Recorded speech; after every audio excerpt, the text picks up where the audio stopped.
Welcome to the AstroNarrator, where the universe becomes a story. Don't forget to like and subscribe to the channel. The twin moons of Kerith. 9 hung low in the sky, casting pale lavender light across the jagged landscape. Valleys carved like fractured glass stretched into the distance. Rivers of liquid crystal snaking through forests of towering, phosphorescent flora. The air shimmered faintly, charged with a unique electromagnetic resonance that caused even the smallest pebbles to hum softly. The sky itself seemed alive. Auroras danced across the horizon, ribbons of violet and gold twisting and coiling like serpents in perpetual motion. Amid this alien beauty stood Captain Leo Hargrove, human scout and explorer, the first of his kind to set foot on this remote, uncharted world. His exosuit hummed with energy, the light of his HUD casting a pale glow on the ground beneath his boots. Every sensor in the suit was alive, scanning for chemical signatures, radiation levels, and life forms. Leo's fingers itched to touch everything, to analyze, understand, and catalog, but he also knew the perils. Kerith, 9, was alive in ways humans rarely comprehended. Its forests were rumored to shift when unobserved, its rivers sometimes carrying strange predators within their crystalline currents. Leo crouched at the edge of a cliff overlooking a canyon of jagged crystal spires. From this vantage point, he could see the faint shimmer of a mineral deposit that matched the signature he had been sent to locate. It was a rare isotope, one that could revolutionize energy production back on Earth. But the beauty and danger of Kerith, 9 were inseparable. Even now, distant howls echoed across the crystalline valley. Predators, he assumed, but the exact nature of the creatures remained unknown. Despite the potential for discovery, a human instinct, a sense that goes beyond survival, pushed Leo forward. There was something intoxicating about being here, alone against the odds. He was not a soldier, not officially. He carried no orders to kill, no mandate to conquer. His weapons were designed for defense, his mind tuned for observation, and yet, the universe seemed to test him relentlessly. The wind carried an electric tang, brushing against the glassy leaves of the alien flora, and Leo inhaled sharply. Every inhale was a gamble. The air might be harmless, or it could carry spores capable of neural disruption that he adjusted his visor, which highlighted movement in the forest below. Shadows flitted unnaturally, like smoke with purpose. He wasn't alone, he realized. Something, or many somethings, were watching him. His pulse quickened, not from fear but exhilaration. This was why humans ventured into the unknown, for the thrill of discovery, for the sheer audacity to explore where none had dared. Humanity had been called fragile by other species, yet here he stood, small against the grandeur of Kerith, 9, and yet undeniably impactful. Every step he took might decide life or death, not just for him, but for the fragile ecosystems below. Leo checked the scanner again. The isotope's signature grew stronger. The ground beneath his boots vibrated faintly, as if the planet itself was aware of his intentions. He activated a low-frequency beacon to map the energy source and began his careful descent. Each step required attention. The crystals beneath his boots were sharp, and some appeared semi-sentient, pulsating faintly as if breathing. He imagined the forests watching him, whispering in languages beyond comprehension.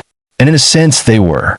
Kerith, 9 had survived millennia, and only the clever, the adaptable, and the brave could hope to leave it unchanged. Halfway down the cliff, he paused. The faint hum of his suit mingled with an eerie song, high-pitched and melodic, resonating from the forest depths. It was not the song of animals, nor of wind over crystal. Leo's mind raced. Could it be a sentient species? Something intelligent and aware? He strained his ears, picking out the rhythm. It was irregular, almost pleading, like a voice reaching out across light years. Leo's instincts told him to proceed cautiously, but his curiosity, a quintessentially human trait, pushed him forward. He scanned for life signatures, magnifying sensors sweeping the dense undergrowth. There, a faint heat signature. Small, delicate, tentatively humanoid, that he approached slowly, every step measured, aware that humans were fragile. Yet he felt alive in a way no simulation, no training exercise, no earthbound mission could ever replicate. The alien trees bent slightly as he passed, not violently, but enough to suggest awareness. He reached a clearing where the bioluminescent flora bathed everything in soft green and purple light. And there, barely moving, he saw her, a young alien woman. Her iridescent skin shifting between shades of sapphire and gold, lay trapped beneath the twisted roots of a sentient vine. Her eyes, wide with fear, reflected the light of the twin moons. She was injured but alive, struggling weakly against the crushing grip of the plant. Leo's heart ached, not just from empathy, but from something more profound.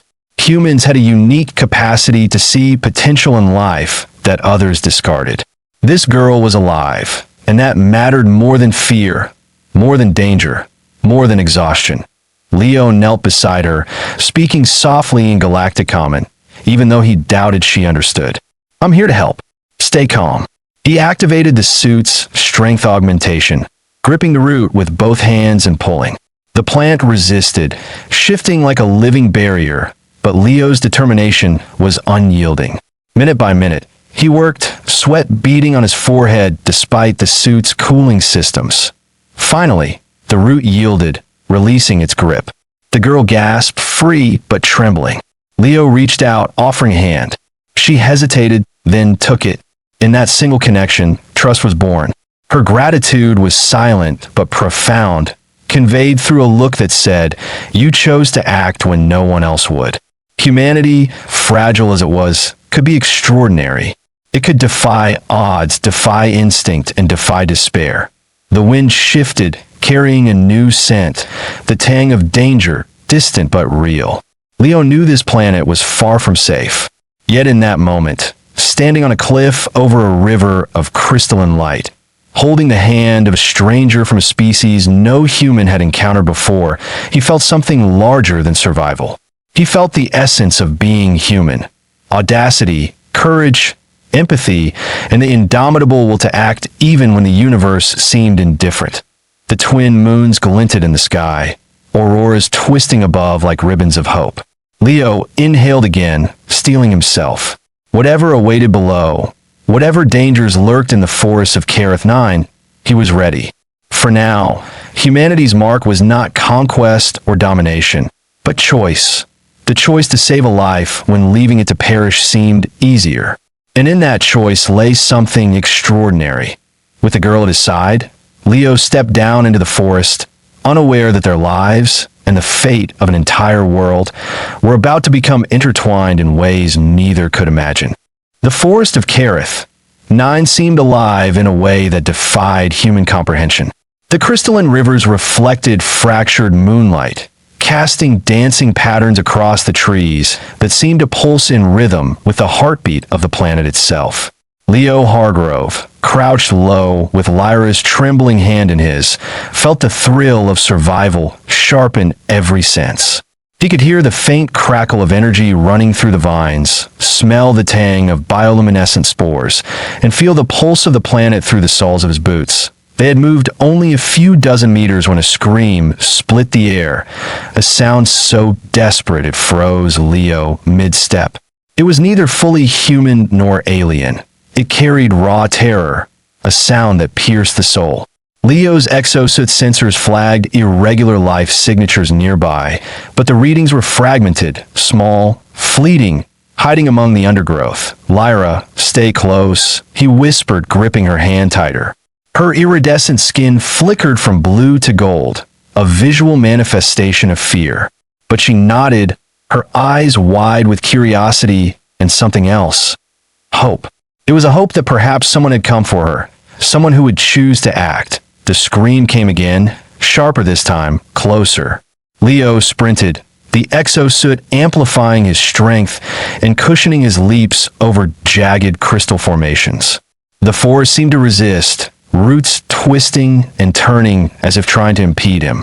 Vines stretched, glowing faintly with what Leo suspected was a primitive awareness of threat. Yet, He pushed forward, driven by a principle intrinsic to humanity. Never leave a life to perish if it could be saved. Then he saw her that Lyra's legs almost gave way beneath her as she froze, staring at the young alien woman trapped beneath a knot of writhing roots. The creature was petite, frail, her luminescent skin shifting rapidly between violet and gold, a clear sign of intense fear or trauma. The roots, thick and almost snake-like, had coiled around her body, pressing her torso into the jagged crystals beneath. Every movement she made elicited a painful groan from the vines, and faint tendrils of light snaked along her skin, probing like sensory appendages. Other alien scouts had passed by, judging her too weak to survive. But Leo saw something no one else had, a flicker of life, a spark of potential, a soul worth saving.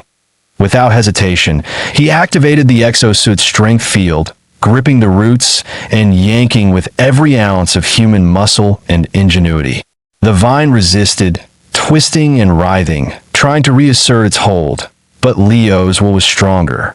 He paused only to assess the delicate balance between force and safety. One wrong move could tear her apart. "Hold on," he shouted, his voice strong and grounding. The alien woman looked at him, eyes wide, and for the first time in what seemed like hours, she smiled through the fear.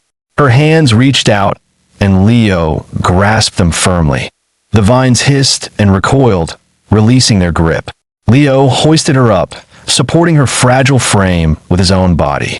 She sagged against him, exhausted but alive, her breathing ragged and trembling. "You saved me," she whispered, her voice soft but laced with disbelief. "Lyra." "Leo," he replied, offering her a reassuring nod. "I'm here. You're safe now." They stood together in the clearing, sweat glistening on Leo's brow, the alien's chest rising and falling with quick, uneven breaths. Around them, the forest watched, almost reverently, as if acknowledging the courage displayed. Humans were fragile, yes, but when they acted on instinct, morality, and empathy, they were extraordinary.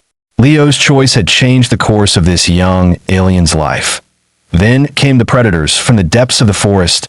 A low rumble echoed, vibrating through crystal, soil, and bone alike. Six-limbed monstrosities emerged, their translucent hides glinting faintly with bioluminescent veins. Fanged mandibles clicked with hunger, and their eyes, black as void, tracked Leo and Lyra with predatory precision. The forest itself seemed to hold its breath, the wind stilled, the auroras above brightening with strange intensity. "Run," Leo shouted, pulling Lyra along. She stumbled initially, her small frame struggling to keep up, but instinct guided her movements. Together, they sprinted, leaping over jagged crystal outcroppings and dodging snapping roots. Leo grabbed a fallen branch, snapping it against the ground, creating a small barrier. Lyra instinctively followed, grabbing luminous spores and hurling them like a blinding smoke screen. The chase lasted for what felt like hours, adrenaline sharpening every sensation. Leo marveled at the synergy developing between them, his human ingenuity and her innate alien reflexes creating a partnership neither had known they could possess. In one narrow canyon, a predator lunged, and Leo's quick thinking allowed them to drop a shard of crystal that reflected the moon's light directly into the creature's eyes, buying them precious seconds. Lyra laughed, a sound that shimmered like glass, and Leo grinned. Even in the chaos of life-or-death pursuit, human joy persisted. Finally, they stumbled upon a small plateau overlooking a crystalline river. Leo knelt, exhausted, and checked Lyra for injuries. Her skin flickered nervously, but nothing seemed broken, just bruised, trembling, scared. She looked at him, eyes wide, and he saw something he didn't expect. Trust, hope, gratitude. "You didn't have to save me," she said softly, a hint of awe in her voice. "Everyone else, they left me." "I couldn't," Leo replied, meeting her gaze. "It's not who we are. Humans were often underestimated in the galaxy. Frail, emotional, unpredictable. Yet it was precisely these qualities, courage, empathy, creativity, that allowed them to survive where others might fail. Leo's choice, a simple refusal to leave someone behind, set in motion events that would change not just their lives, but the fate of entire worlds. As night fell and the twin moons climbed higher, the auroras above swirling like ethereal serpents, Leo knew this was only the beginning. He'd save a life, yes, but more importantly, he had made a promise. A promise to act when others would not, to protect when it seemed impossible, and to defy the universe's cruelty with the audacity of humanity. And Lyra, once left to perish among monsters, now had a chance to live, to fight, and perhaps to love. The forest of Kerith, 9 seemed to pulse with a life of its own. Every tree, every crystal, every luminous vine shifted subtly, reacting to the presence of Leo Hargrove and Lyra. The monsters from earlier had not been deterred. They were relentless hunters, drawn by the scent of vulnerability and the unfamiliar pulse of life that humans and aliens exuded together. Leo tightened his grip on Lyra's hand, her small fingers trembling but resolute. "We can't stop," he said, his voice steady despite the pounding of his heart. "We need to keep moving." The alien girl nodded, her iridescent skin flickering in patterns that mirrored her fear. Yet, as she ran beside him, Leo noticed something remarkable. She was learning. Her movements became more deliberate, more precise. She began using the environment to their advantage, ducking behind glowing trees, kicking up sparkling spores to distract the predators, and even guiding Leo towards safer routes. Humanity's reputation in the galaxy as fragile and impulsive seemed to dissolve in that moment. Together, human courage and alien instinct formed a lethal combination. The first monster appeared on a ridge above them, 6 limbs glinting with bioluminescent veins, mandibles clicking with anticipation. It lunged, and Leo reacted instinctively, hurling a jagged shard of crystal that struck the creature's head. It shrieked, recoiling, but others emerged from the undergrowth, faster than the human eye could track. Their translucent hides reflected the moonlight, making them almost ghostly apparitions in the glowing forest. Lyra grabbed a small crystal from the ground, holding it to her chest. Its glow intensified, and a low hum vibrated through the air. Leo realized she was using some form of psychic defense. The crystals pulsed in sync with her heartbeat, projecting flashes of blinding light that disoriented the predators. He followed her lead, improvising human techniques, throwing rocks to create diversions, using fallen branches to trip advancing monsters, even dropping a sticky resin that ensnared one of the creature's limbs. For hours they ran, leaping over rivers of liquid crystal, sliding down jagged spires, and navigating labyrinthine canyons that twisted unpredictably. Leo's exosuit amplified his strength and speed, but fatigue set in, his muscles screaming with every stride. He glanced at Lyra. She moved with a grace and agility he could barely comprehend, but the exhaustion was there too. Yet neither of them stopped. Not at one point. A massive predator surged from the shadows, jaws snapping. Leo reacted without thought, shoving Lyra behind a crystalline outcrop. He caught the creature's momentum, using its weight to slam it against the canyon wall. Sparks of bioluminescence danced in the impact, and the monster let out a keening cry before retreating into the forest. Lyra let out a relieved laugh, a sound that shimmered like the auroras above. Leo grinned despite his fatigue. Even in the face of death, humanity found joy, found humor, and found connection. As they ran, their conversation became sporadic bursts of laughter, shared strategy, and emotional exchange. "You humans are crazy," Lyra said between breaths, her eyes sparkling despite the fear. "Crazy?" Leo asked, grinning. "No, audacious, determined, heroic." Lyra laughed, and for a moment, the forest, the monsters, the danger, all of it faded. There was only the two of them, moving as one through a world that seemed determined to break them. Yet Kerith, 9, was not so easily subdued. A sudden tremor shook the ground beneath them. The bioluminescent trees swayed violently, and a crystal bridge collapsed into the river below. Leo caught Lyra mid-fall, her body pressed to his chest, their breaths mingling. The proximity was electric, not just in the literal sense of the planet's electromagnetic field, but in the way their hearts seemed to synchronize. Humans were known for their emotional depth, their ability to forge bonds in the direst circumstances, and Leo felt it now, acutely. They climbed a jagged cliff to escape the immediate threat. At the top, they paused, gasping for breath, their faces smeared with dust and sweat. Below, the monsters regrouped, scanning the plateau with eyes that glowed like molten glass. Leo examined the landscape, mapping a route to higher ground where they might find shelter.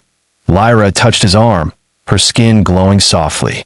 "There's a place, a ruin," she said, her voice trembling but hopeful. "Old.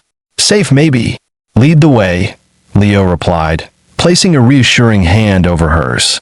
"We'll get there together." The journey continued, and Leo marveled at the bond forming between them.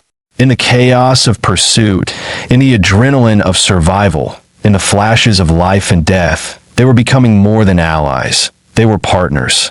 Humanity's uniqueness was not in strength alone, nor in intelligence alone, but in the courage to act, to empathize, to love even when circumstances seemed hopeless. As the alien ruins came into view, partially hidden by glowing trees and crystalline outcroppings, the monsters surged forward one final time.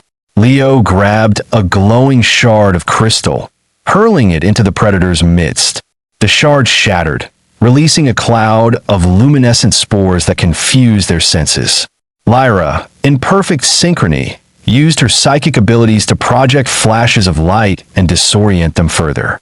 Together, they created a path through the chaos, moving with precision, efficiency, and trust that could only be born of extreme circumstance. Finally, they reached the ruins, ancient structures that shimmered faintly with long-dormant energy. Leo lowered Lyra gently to the ground, and she leaned against him, exhausted. The monsters lingered at the forest's edge, unwilling to follow into the ruins, their instincts wary of the unknown.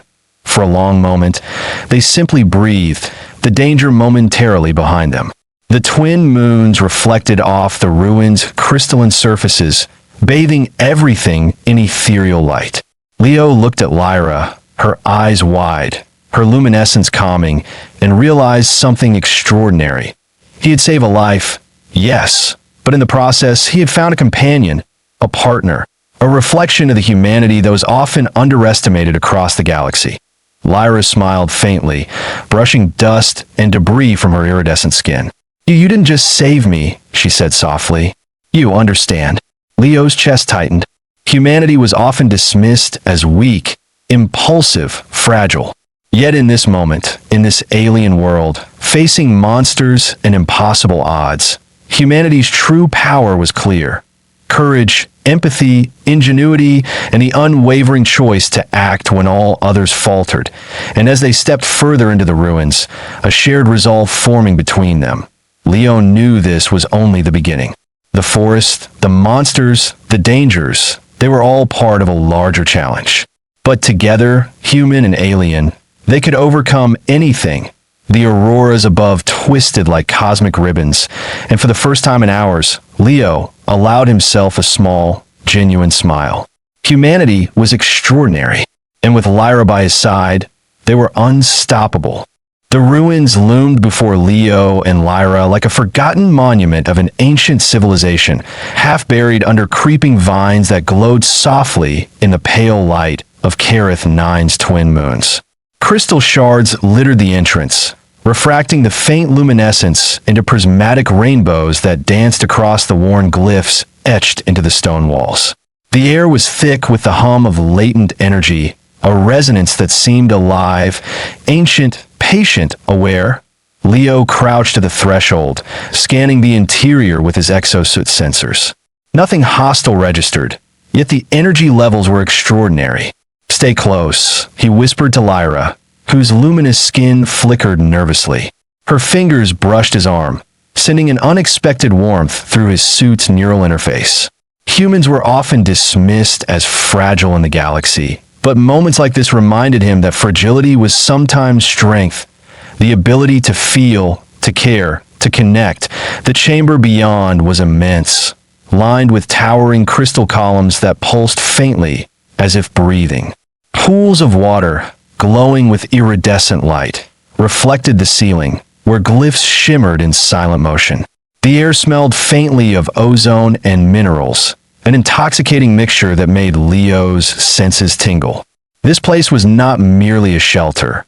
It was alive, a sentient structure designed to preserve, heal, and teach. Lyra's eyes widened as she stepped closer to a pool, her movements graceful, almost hypnotic. This is sacred, she breathed. The elders used to come here, to heal, to bond. Leo followed, kneeling beside her, his eyes scanning the water's surface. He could feel the energy emanating from it, a low-frequency vibration that resonated with his very bones. It was unlike anything he had ever encountered, a physical and psychic connection to life itself. "Bond?" he asked cautiously. "What kind of bond?" Lyra hesitated, then placed her hand on the glowing surface. The water responded, rippling and shimmering, sending waves of light cascading across the chamber. She looked at him, eyes wide and earnest. "It connects. Minds, hearts, understanding." Leo took a deep breath, recalling countless human rituals designed to strengthen trust, empathy, and unity. This was different. Here, the alien culture had perfected a form of psychic communion, not merely mental, but emotional, spiritual. He extended his hand tentatively, placing it over hers on the water's surface. Immediately, warmth surged through him, a tangible, electric warmth that seemed to vibrate with the rhythm of Lyra's heartbeat. The first sensation was overwhelming. Thoughts, emotions, memories, all mingled in a kaleidoscope of alien perception.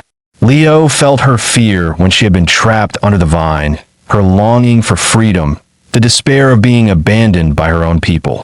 And she, in turn, experiences isolation, the loneliness of being the first human here, the weight of responsibility, and the constant drive to act when the universe seemed indifferent. Breathless, they pulled slightly back, exchanging a look heavy with meaning.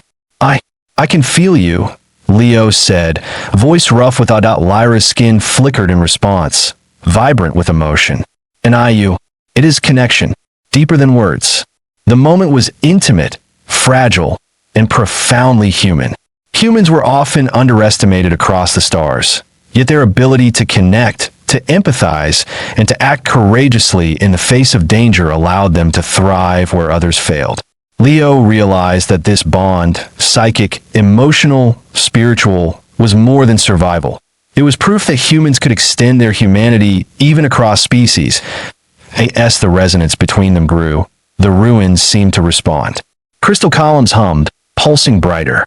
Pools of water shimmered with color, reflecting not only the moons above, but their entwined forms, glowing softly in the alien light. Leo felt something shift within him, a sense of purpose amplified, a courage fortified. Here, human determination met alien intuition, and together they were unstoppable.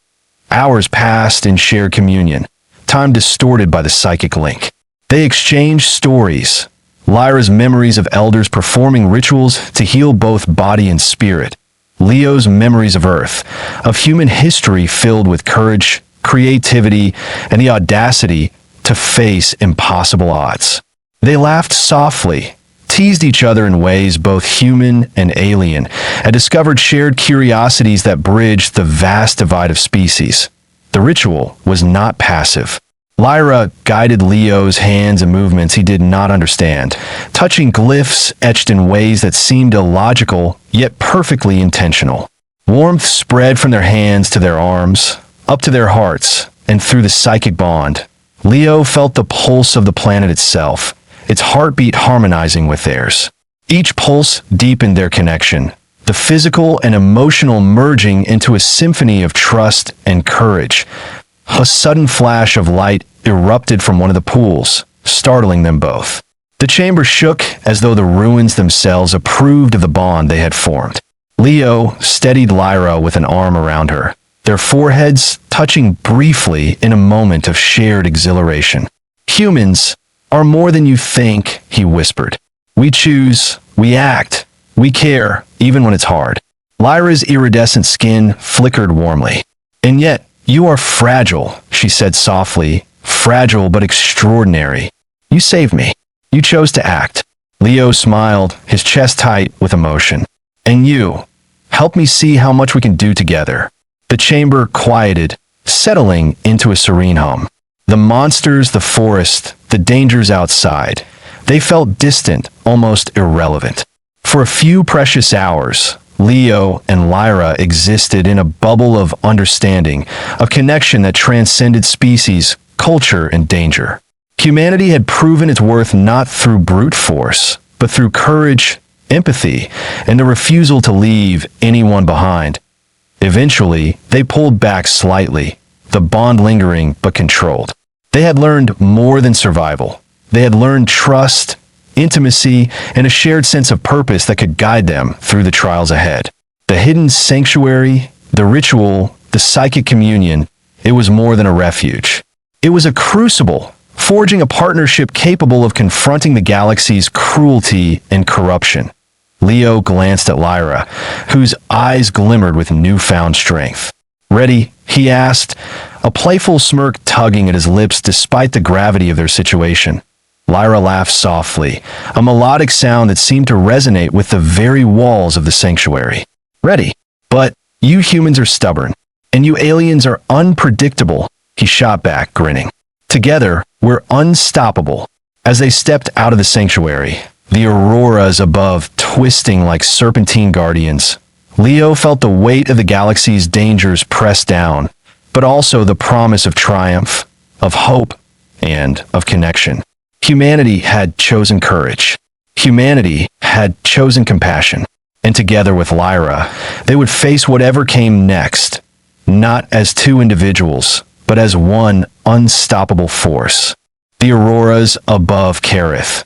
9 shimmered violently, casting fractured ribbons of violet and gold across the forest canopy. Leo and Lyra stood at the edge of an ancient plateau, overlooking what appeared to be an abandoned mining complex, half swallowed by crystalline growths and alien vines.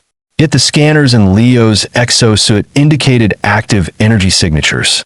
Someone, or something, was very much alive here, but Lyra's eyes narrowed. This, humans do not know. The Empire has been here, taking our minerals, enslaving our people, killing silently, leaving nothing behind. But they have secrets evidence. If we find it, the galaxy will know. Leo's jaw tightened. He had suspected corporate and imperial malfeasance during his mission, but the scale stunned him. Humanity's audacity, often dismissed as recklessness, had always been a tool for survival and morality. And here, on Kareth 9, it would become a weapon of justice. Together, they infiltrated the complex, moving silently among rusted corridors and broken energy gates. Leo's human ingenuity shone. He bypassed electronic locks, created diversions, and traced power flows. Lyra's psychic link allowed them to anticipate patrols, detect hidden sensors, and avoid traps designed to ensnare alien and human alike. The partnership was perfect, each complementing the other in ways neither species could achieve alone. Finally, they discovered the inner chamber, a data core buried beneath layers of alien and human technology. Holographic records displayed atrocities, mining operations enslaving native populations, experimental weapons testing, and covert imperial alliances with corporations willing to profit for genocide. Leo's heart sank, but his resolve hardened.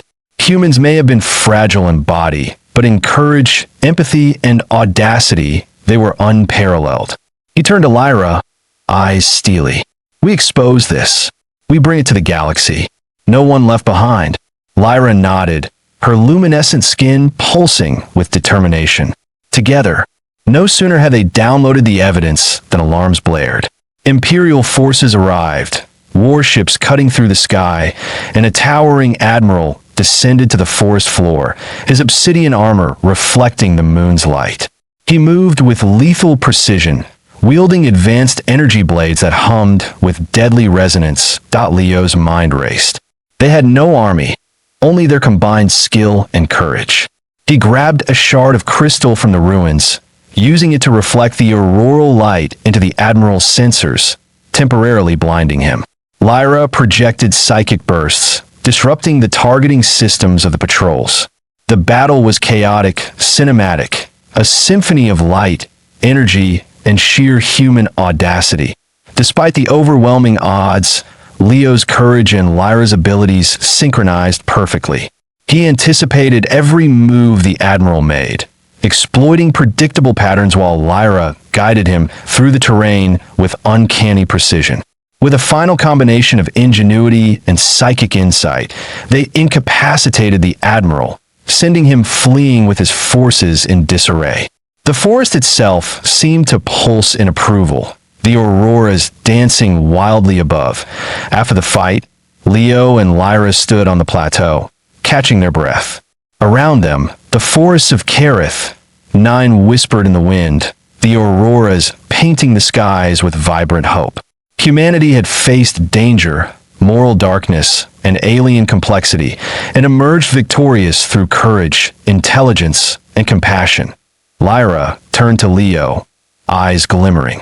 You saved more than me today. You saved my people, my world, and yourself. Leo smiled, brushing a strand of her iridescent hair from her face. We saved each other, he replied softly. And now, we can build something better. Together. Years passed. Kerith, 9 healed. Villages rebuilt, predators returned to balance, and the scars of imperial greed faded beneath the twin moons. Leo and Lyra stood hand in hand, watching children, human, alien, and hybrid, playing along crystalline rivers, laughter echoing through the forest. They had forged a family, biological and adopted, a symbol of unity and hope across species. Humans were fragile, yes, but in courage, morality, and empathy, they were extraordinary. Leo and Lyra's love became a beacon, a reminder that even in the darkest corners of the galaxy, audacity, compassion, and the choice to act could change the course of history. And as the auroras shimmered above them, they shared a quiet promise to protect, to love, and to face whatever the universe threw at them, together. Humanity had chosen courage. Humanity had chosen hope. And through that choice, the galaxy was forever changed.